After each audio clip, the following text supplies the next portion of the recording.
mən toyda olmuşam. Belə normal, toy da normal keçdi, qəşəng idi. Uşaq gəldi, meydana da qəşəng çıxdı. Sonra axşam eşitdim ki, bəs qızı halı pisləşib. Dedilər ki, bəs apardılar xəstəxanaya, Astara rayon mərkəzi xəstəxanaya apardılar.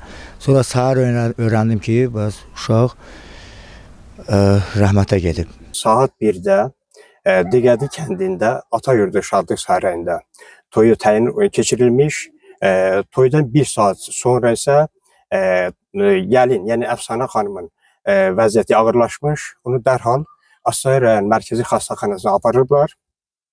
Həkimlərin müayinəsi nəticəsində məlum olmuşdur ki, qızın bətnində 7 aylıq döl tələf olmuş və nəticədə qızın həyatını xilas etmə mümkün olmamışdır.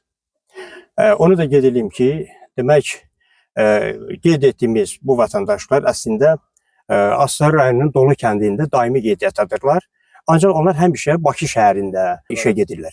Bu da işlə bağlı olub. Onlar gediblər, orada tanış olublar. Toy təyin eləmək üçün deməli, oğlan tərəfi toyu təyin edib və gəlib toyu burada Astarada, yəni Atayurdu Şadlıq Sarayında keçirilir. Gecə saat 10-da xəstə təcili tibbi yardım maşını ilə İmanova Əfsanə Maqsud qızı 2008-ci il təvəllüdlü Pəlikəşkən sakini təcili tibbi yardım maşını ilə xəstəxanamıza daxil olmuşdur. Təcili tibbi yardım şöbəsinə. Oradan xəstə 29 həftəlik hamiləlik, ölü döl, anuriya, kəskin qaraciyər, böyrək, ağciyər çatışmamazlığı diaqnozu ilə bizim şöbəyə verilmiş.